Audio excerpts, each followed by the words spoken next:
Number 46 الموافقات، علامہ شاطبی مالکی رحمۃ اللہ علیہ، متوفی 790 ہجری۔ یہ اپنے دور کے ایک بڑے مفسر، محدث، فقی، اصولی، محقق گزرے ہیں۔ ان کی یہ سب سے معروف کتاب ہے الموافقات کے نام سے۔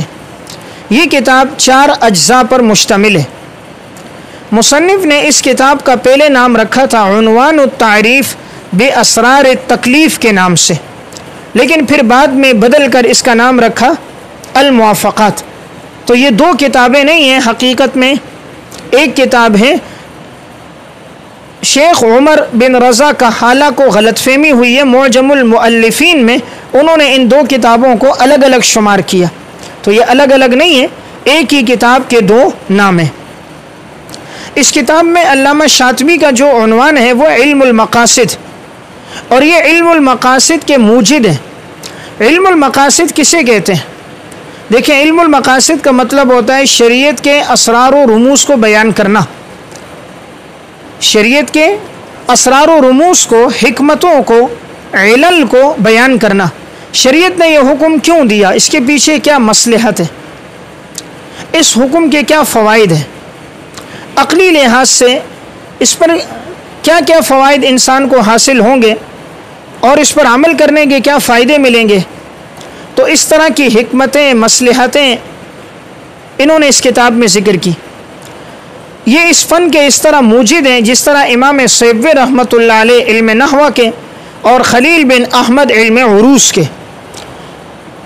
اس لیے شیخ علی حزب اللہ کی کتاب ہے اصول التشریع الاسلامی، انہوں نے اس کتاب میں لکھا بھی ہے کہ وقد جاء ابو اسحاق الشاطبی فی کتاب الموافقات بما لم یسبق به، کہ انہوں نے جو موافقات لکھی ہے اس سے پہلے کوئی بھی اس کی طرف سبقت کر کے نہیں گیا۔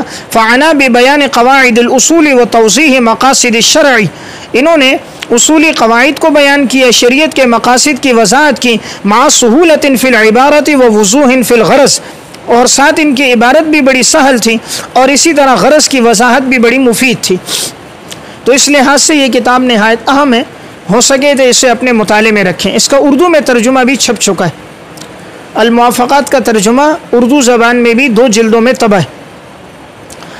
اس فن پر سب سے پہلے کس نے لکھا، یعنی مختصر انداز میں جنہوں نے اس فن کی طرف آغاز کیا، تو امام غزالی رحمۃ اللہ علیہ متوفی 505 ہجری نے المستصفیٰ میں علم المقاصد پہ گفتگو کی تھی، لیکن مختصر۔ اس کے بعد علامہ عز الدین شافعی رحمۃ اللہ علیہ متوفی 660 ہجری، انہوں نے قواعد الاحکام فی مصالح الانام لکھی۔ یہ بڑے عالم گزرے ہیں اور شوافع میں شیخ الاسلام کہلاتے ہیں۔ شوافع میں 3 علماء کا تذکرہ شیخ الاسلام کے لقب سے ہوتا ہے۔ ایک یہ علامہ عز الدین جو شیخ الاسلام کے لقب سے یاد کیے جاتے ہیں، نمبر 2 علامہ ابن دقیق العید متوفی 702 ہجری، اور نمبر 3 شیخ الاسلام زکریا انصاری رحمۃ اللہ علیہ متوفی 926 ہجری۔ یہ 3 علماء ہیں، عموماً ان کا تذکرہ شیخ الاسلام کے لقب سے ہوتا ہے، اپنے دور کے بڑے بلند پایہ عالم ہیں۔ بہرحال تو میں نے عرض کی یہ کتاب قواعد الاحکام فی مصالح الانام۔ اس کے بعد علامہ نجم الدین طوفی متوفی 716 ہجری نے المصالح المرسلہ کے نام سے کتاب لکھی۔ المصالح المرسلہ 3 کتابیں ہو گئی، اور چوتھی کتاب یہی الموافقات شاطبی۔ آپ سمجھ رہے ہیں؟ دیکھیں، ابتدا میں گفتگو تو کی امام غزالی نے المستصفیٰ میں، پھر علامہ عز الدین شافعی نے قواعد الاحکام میں، اور پھر علامہ نجم الدین طوفی نے المصالح المرسلہ میں، اور پھر علامہ شاطبی نے الموافقات میں، اور اس کے بعد حضرت شاہ ولی اللہ محدث دہلوی رحمۃ اللہ علیہ متوفی 1176 ہجری نے حجت اللہ البالغہ میں، حجت اللہ البالغہ، شاہ ولی اللہ محدث دہلوی متوفی 1176 ہجری۔ یہ کتاب بڑی مفید ہے اس لحاظ سے کہ اس میں شریعت کے مقاصد، علل، حکم، ان پر انہوں نے گفتگو کی ہے۔ شاہ ولی اللہ اپنے دور کے ایک بڑے نہایت بلند پایہ مفسر، محدث اور عالم تھے۔ یہ وہ انسان ہے سب سے پہلے فارسی زبان میں قرآن کا ترجمہ فتح الرحمن کے نام سے شاہ ولی اللہ نے کیا۔ فارسی زبان میں قرآن کی سب سے پہلی معروف علمی تفسیر ان کے صاحبزادے پھر شاہ عبدالعزیز نے فتح العزیز کے نام سے لکھی، اور سب سے پہلے اردو زبان میں پورے قرآن کا ترجمہ وہ انہی کے بیٹے شاہ محمد اسحاق نے کیا، اور تحت لفظ ترجمہ انہی کے بیٹے شاہ رفیع الدین نے کیا۔ اللہ نے 4 بیٹے دیے، چاروں باکمال، ایک شاہ عبدالعزیز، ایک شاہ عبدالقادر، ایک شاہ رفیع الدین، ایک شاہ عبدالغنی، 4 بیٹے تھے، چاروں کے چاروں اپنے دور کے بڑے ایک جید بلند پایا لوگ تھے۔ شاہ عبدالغنی سے آگے پھر ہیں شاہ اسماعیل شہید رحمۃ اللہ علیہ۔ شاہ عبدالغنی کا اتنا فیض تو نہیں پھیلا، البتہ پھر آگے شاہ اسماعیل شہید رحمۃ اللہ علیہ کا علمی فیض بہت آگے بڑھا۔ لیکن یہ جو 3 علماء تھے، شاہ عبدالقادر نے جو قرآن کریم کا ترجمہ لکھا، تقریباً 40 سال کے عرصے میں انہوں نے ترجمہ لکھا۔ علماء نے لکھا کہ اگر قرآن کریم اردو زبان میں نازل ہوتا تو اس طرح ہوتا جیسے شاہ عبدالقادر کا ترجمہ، جس پتھر کے ساتھ انہوں نے ٹیک لگا کر لکھا تھا تو اس پتھر میں بھی یعنی ٹیک لگا کر وہ بھی گھس گیا تھا، اتنا زیادہ سوچ و بچار کے بعد انہوں نے ترجمہ لکھا ہے۔ کسی بھی کتاب کی ترجمانی بڑی مشکل ہے، اور جب وہ ہو بھی قرآن کریم جیسی فصیح کتاب، اس کی ترجمانی نہایت مشکل ہے۔ اس لیے آپ شاہ عبدالقادر کا ترجمہ پڑھو گے قرآن سمجھ آئے گا۔ ہم نے علمی چیزیں چھوڑ دی، ہم چلے گئے سہولت پسندی پر، بس سہل انداز میں جو چیز مل جائے، حلوہ ہو وہ ٹھیک ہے۔ علمی کتابیں، فنی چیزیں، فنی اصطلاحات، تحقیقات کوئی نہیں پڑھتا۔ تو اگر شاہ عبدالقادر کا یہ ترجمہ موضوع القرآن اور حضرت تھانوی رحمۃ اللہ علیہ کی بیان القرآن اردو زبان میں یہ دونوں تفسیریں مطالعے میں ہوں، انشاءاللہ اس سے فائدہ ہوتا ہے۔ تو میں عرض کیا بات کر رہا تھا کہ شاہ ولی اللہ نے بھی کتاب لکھی حجت اللہ البالغہ، اور اگر آپ عربی میں نہ پڑھ سکیں تو اس کی اردو میں شرح ہے رحمت اللہ الواسعہ، رحمت اللہ الواسعہ شرح حجت اللہ البالغہ۔ حضرت مولانا سعید احمد پالنپوری صاحب رحمۃ اللہ علیہ کی 5 جلدوں میں زمزم پبلشر سے یہ طبع ہے، اس میں بھی اس طرح مسالے اور علتیں ہیں، رحمت اللہ الواسعہ۔ اسی طرح 6ٹھی کتاب، جیسے 5 ہی ہو گئی مسالے پر، میں نے عرض کی تھی حضرت تھانوی صاحب رحمۃ اللہ علیہ کی احکام اسلام عقل کی نظر میں، احکام اسلام عقل کی نظر میں۔ اسی طرح حضرت تھانوی صاحب رحمۃ اللہ علیہ کی اشرف الجواب، اور ایک ہے اسلام اور عقلیات، اسلام اور عقلیات کے نام سے، یہ بھی نہایت مفید کتاب ہے۔ ایک ہے سنت نبوی اور جدید سائنسی تحقیقات، محمد انور بن اختر، سنت نبوی اور جدید سائنسی تحقیقات۔ اس میں انہوں نے ہر سنت کو لیا ہے اور جدید سائنس اس کے بارے میں کیا بتا رہی ہے، سائنس کا بھی ذکر کیا، پھر سنت کے فوائد، یعنی جو چیز آج 1400 سال بعد سائنس بتا رہی ہے وہ رسول اللہ صلی اللہ علیہ وسلم نے 1400 سال پہلے اس کا تذکرہ فرمایا۔ تو اس سے سنت سے محبت بھی بڑھ جاتی ہے۔ خاص طور پہ آج کل لوگوں میں عقلیات کا غلبہ ہے، تو اگر نقل کے ساتھ ساتھ عقل کا تذکرہ بھی ہو تو شریعت کے احکامات اور زیادہ دلوں میں راسخ ہو جاتے ہیں، لوگوں کے لیے سمجھنا اور عمل کرنا اور آسان ہوتا ہے۔ اس لیے انسان ہر دور کے محاورات، اسلوب اور مزاج کو سمجھ کر شریعت کی بات کو آگے پہنچائے۔ صرف دین کو پہنچانا نہیں ہے، دین کو اس انداز میں پہنچانا ہے کہ اگلے والا اس کو قبول کرے، اس انداز میں، اس اسلوب میں، اس حکمتیں مصلحتوں کے ساتھ کہ جو لے اور سنے تو اس کو فائدہ محسوس ہو۔ بہرحال یہ چند کتابیں اگر ہوں گی تو انشاءاللہ امید ہے فائدہ ہوگا، اور اس سے دین پہ چلنا بھی آسان ہوگا، دوسرے کو بات سمجھانا بھی آسان ہوگا۔ حضرت تھانوی صاحب رحمۃ اللہ علیہ آخری عمر میں فرمایا کرتے تھے کہ اگر کوئی انسان دین کے کسی مسئلے پر، کسی حکم پر اشکال کرے تو میں انشاءاللہ چند منٹوں کے اندر میں اسے مطمئن کر دوں گا۔ اللہ تعالیٰ نے انہیں پھر عقلی اعتبار سے ایسی دسترس دے دی تھی، شریعت پر عمل کر کے، تصوف پر عمل کر کے، فقی بصیرت کی وجہ سے اللہ نے یہ استعداد دی۔ بوادر و نوادر کے مطالعے سے معلوم بھی ہوتا ہے، فرماتے تھے اگر کوئی انسان شریعت کے کسی حکم کو لے تو میں انشاءاللہ چند منٹوں میں اسے مطمئن کر سکتا ہوں۔ تو یہ عقلیات حضرت کو اللہ نے بڑی عطا فرمائی تھی۔ اس لیے جو عالم نقل کے ساتھ عقل کو بھی اختیار کرے، عقل نقل کے تابع کر کے، جہاں عقل غالب آتی ہے وہاں گمراہی ہوتی ہے۔ معتزلہ کیوں گمراہ ہوئے؟ انہوں نے عقل کو بنیاد بنایا۔ ہمارے لیے سب سے پہلے تو نقل ہے، قرآن و سنت، اجماع۔ ہاں، عقل اگر نقل کے تابع ہو کر چلے اور اس میں حکمتیں اور مصلحتیں بیان ہو جائیں تو پھر فائدہ زیادہ ہوتا ہے۔ تو بہرحال بات چل رہی تھی علامہ شاطبی کی الموافقات کی، تو اس کتاب کو ممکن ہو اپنے مطالعے میں رکھا جائے۔ اس میں مضامین، عقلی دلائل، احکام شرعیہ کا ثبوت اور ان کے حکم اور مقاصد کو تفصیلاً انہوں نے لکھا ہے۔ یہ کتاب اس وقت 7 جلدوں میں ابو عبیدہ مشہور بن حسن کی تعلیق اور تحقیق کے ساتھ دار ابن عفان سے طبع ہو چکی ہے۔ نمبر 47، التلویح فی کشف حقائق تنقیح۔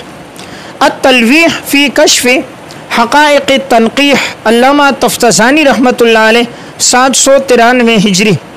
یہ اپنے دور کے اصولی، فقی، متکلم اور ادیب گزرے ہیں۔ اللہ تعالیٰ نے انہیں خاص طور پہ اصول فقہ میں، بلاغت میں، منطق میں ایک نمایاں مقام دیا تھا۔ ان کی کتابوں میں اصول فقہ میں معروف کتاب یہی التلویح ہے۔ اسی طرح ان کا حاشیہ علی شرح العضد علی مختصر ابن الحاجب فی الاصول ہے۔ یہ مسلک کے اعتبار سے کیا تھے علامہ تفتزانی رحمۃ اللہ علیہ؟ بعض نے ان کو شوافع میں شمار کیا ہے، بعض نے حنابلہ میں، بعض نے حنفیہ میں۔ علامہ ابن نجیم رحمۃ اللہ علیہ صاحب بحر الرائق نے فتح الغفار شرح منار الانوار میں ان کو حنفی لکھا ہے۔ حاجی خلیفہ رحمہ اللہ نے صاحب کشف الظنون اور اسی طرح ملا حسن چلپی رحمۃ اللہ علیہ نے حاشیہ مطول میں متعلقات فعل کی بحث میں ان کو شافعی لکھا ہے۔ بات یہ ہے کہ اصل میں جب عالم پختہ ہوتا ہے ہر ایک اس کو اپنی طرف کھینچتا ہے۔ شوافع اس کو اپنی طرف لے جاتے ہیں کہ شافعی ہے، حنفی اپنی طرف لے آتے ہیں کہ حنفی عالم ہے۔ استعداد اور علم میں نکھار ایسی چیز ہے کہ پھر ہر اسٹیج کے لوگ اس آدمی کو عزت دیتے ہیں۔ اس لیے انسان اپنے علم میں عمق پیدا کرے تو وہ دین کے ہر اسٹیج پر جا کر بات کر سکتا ہے۔ دین کا کوئی بھی میدان ہوگا، کسی بھی محاذ پہ بات کرنی ہوگی، علم میں پختگی ہوگی، ہر اسٹیج کے لوگ بلائیں گے اور انسان اپنی بات وہاں کر کے دین آگے پہنچا سکے گا۔ بہرحال علامہ تفتزانی رحمۃ اللہ علیہ ابتدا میں بڑے کن ذہن تھے۔ ان کا وہ مشہور واقعہ ہے شذرات الذہب فی اخبار من ذہب میں کہ ان کو استاد کا سبق سمجھ نہیں آتا تھا۔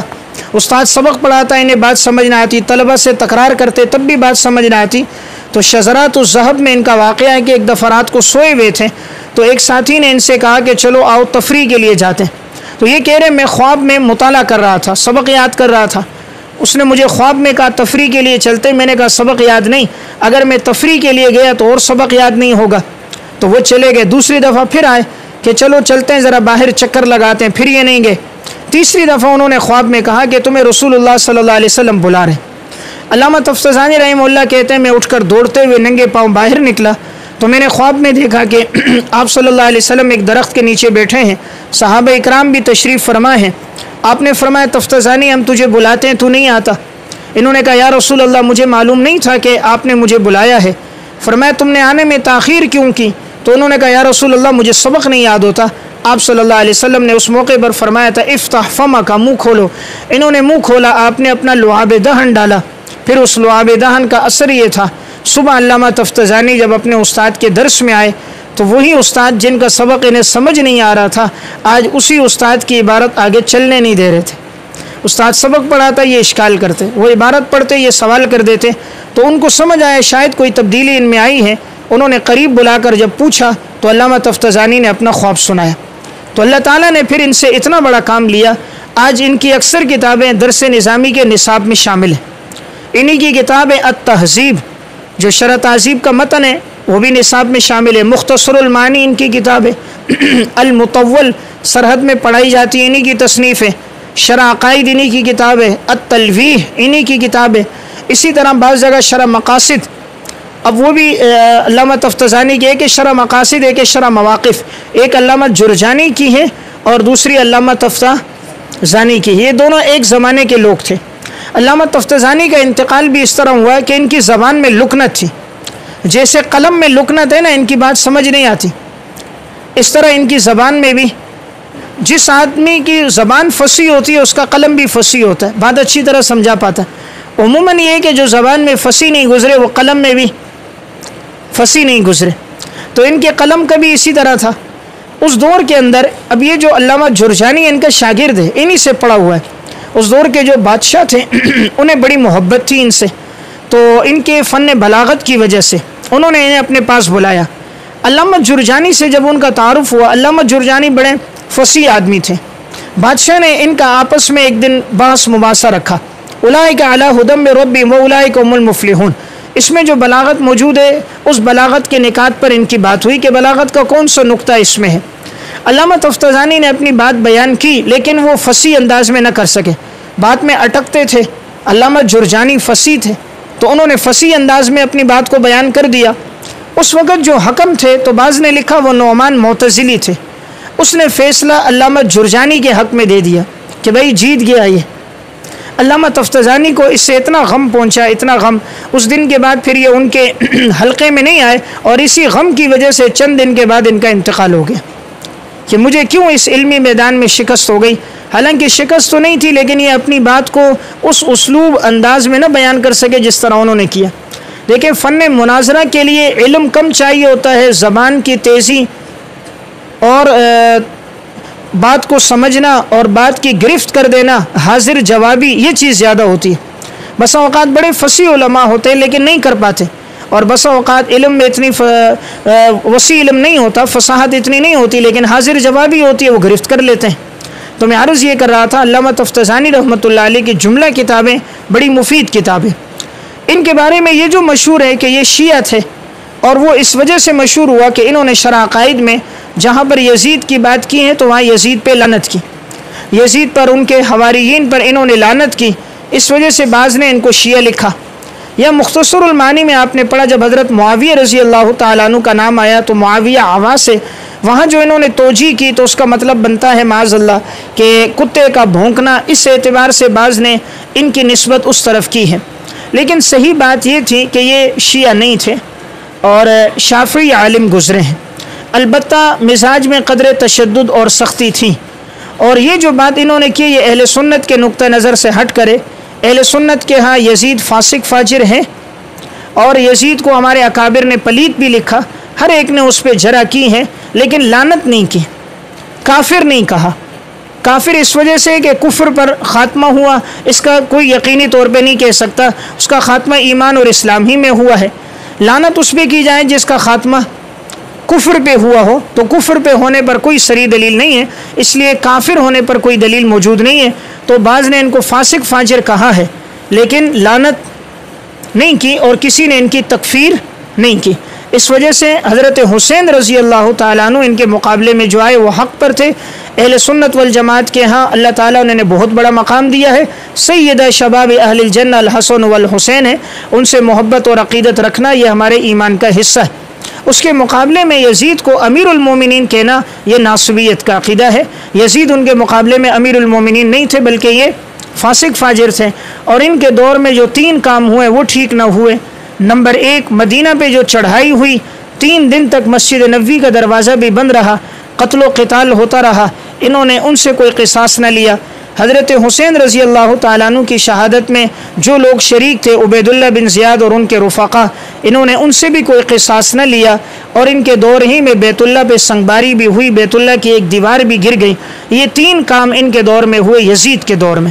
تو بہرحال اس وجہ سے اہل سنت والجماعت کا موقف یہ ہے کہ وہ سب صحابہ سے محبت کرتے ہیں، سب صحابہ کا تذکرہ بڑی عقیدت اور محبت کے ساتھ کرتے ہیں، اہل بیت سے محبت رکھنا اپنے ایمان کا حصہ سمجھتے ہیں۔ اس میں حضرت حسین رضی اللہ تعالیٰ عنہ کو حق پہ سمجھتے ہیں، اور اس کے مقابلے میں یزید غلطی پر تھا، اور وہ یزید فاسق فاجر تھا، لیکن تکفیر ہمارے علماء میں اکابر میں کسی نے نہیں کی۔ باقی تفصیل سے اگر پڑھنا ہو تو واقع کربلا اور اس کا پس منظر، علامہ عبدالرشید نعمانی رحمۃ اللہ علیہ کی کتاب ہے واقع کربلا اور اس کا پس منظر، یا یزید کی شخصیت اہل سنت کی نظر میں، یزید کی جو شخصیت اہل سنت کی نظر میں کیا ہے اہل سنت کے ہاں، تو انہوں نے تفصیل کے ساتھ علامہ عبدالرشید نعمانی رحمۃ اللہ علیہ نے اس کا تذکرہ کیا۔ ایک واقع کربلا اور اس کا پس منظر، ایک کتاب حضرت قاری محمد طیب صاحب رحمۃ اللہ علیہ کی بھی ہے، وہ کتاب بھی نہایت مفید ہے۔ اور واقع کربلا پر مفتی شفیع صاحب رحمۃ اللہ علیہ کا بھی مختصر رسالہ ہے جس میں واقعے کے متعلق اختصار کے ساتھ تشریح ہے، اور اگر تفصیلاً پڑھنا ہے تو البدایہ والنہایہ میں، البدایہ والنہایہ میں اس واقعے کو پڑھ لیا جائے تو انہوں نے تفصیل کے ساتھ اس واقعے کو ذکر کیا۔ یا حضرت مولانا محمد نافع صاحب رحمۃ اللہ علیہ کی فوائد نافعہ 2 جلدوں میں ہے، اس میں سیرت حسنین بھی ہے اور اسی طرح اس واقعے کا تذکرہ بھی ہے۔ ان کی 4 کتابیں بڑی مفید ہیں، ایک رحماء بینہم، ایک سیرت علی، اور ایک سیرت امیر معاویہ، اور ایک یہ فوائد نافعہ۔ ہو سکے تو ان کی جملہ کتابیں مطالعے میں رکھیں۔ 4 کتابیں تو یہ ہیں، اور ایک ان کی بنات اربعہ ہے، اور ایک حدیث ثقلین ہے۔ بنات اربعہ اور حدیثیں یہ اسم بمسمى تھے، جیسے نام نافع تھا ویسے ان کا کام بھی نافع ہے۔ اللہ تعالیٰ نے ان سے بڑا کام لیا۔ ان کی یہ رحماء بینہم کا اندازہ اس سے کیجئے، یہ عربی زبان میں اس کا ترجمہ ہوا ہے، اور اس عنوان پر فارسی، عربی، اردو لٹریچر میں ایسی کتاب نہیں لکھی گئی جو رحماء بینہم ہے۔ صحابہ اکرام کی عقیدت اور محبت پر، صحابہ پر ہونے والے اشکالات کے جوابات پر جو روافض کی طرف سے ہیں، اس میں اہل سنت کی کتابوں سے بھی تذکرہ کیا، کتب روافض سے بھی کیا۔ اس لیے یہ میں نے ان کی 6 کتابیں آپ کے سامنے عرض کر دی۔ رحماء بینہم، سیرت امیر معاویہ 2 جلدوں میں، حضرت امیر معاویہ رضی اللہ تعالیٰ عنہ کے تفصیلی حالات ہیں، خاص طور پہ آخری جلد میں ان پر جتنے مطاعن اور طعن ہیں ان کے بھی جوابات ہیں، جتنے اشکالات ہوتے ہیں وہ سب ہیں۔ تیسرا سیرت علی رضی اللہ تعالیٰ عنہ، اور چوتھی ان کی فوائد نافعہ 2 جلدوں میں ہے، اور ایک بنات اربعہ کہ رسول اللہ صلی اللہ علیہ وسلم کی 4 بیٹیاں تھیں، ایک بیٹی نہیں تھی حضرت فاطمہ۔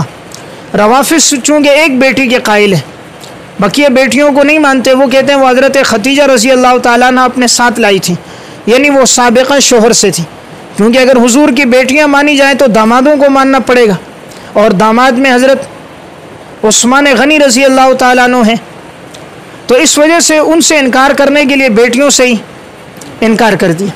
تو یہ ایک بیٹی کے قائل ہیں، اس میں انہوں نے بنات اربعہ میں اس پہ لکھا۔ اور حدیث ثقلین، یہ بھی وہ روایت کی تشریح اور توضیح ہے کہ یہ جو حدیث میں ہے کہ میرے بعد 2 چیزوں کو لازم پکڑو، قرآن کریم کو اور میری عطرت اولاد اہل بیت کو۔ تو اب ایک طرف یہ حدیث بھی ہے اور یہ روایت بھی موجود ہے، ترکت فیکم امرین لن تضلوا ما تمسکتم بہما کتاب اللہ و سنت رسولی، قرآن کریم اور سنت کو۔ تو انہوں نے تفصیل کے ساتھ اس روایت کی تشریح، توضیح، اس کا مصداق، اس کی وضاحت کی ہے۔ بہرحال اگر یہ کتابیں مطالعے میں ہوں تو انشاءاللہ فائدہ ہوگا۔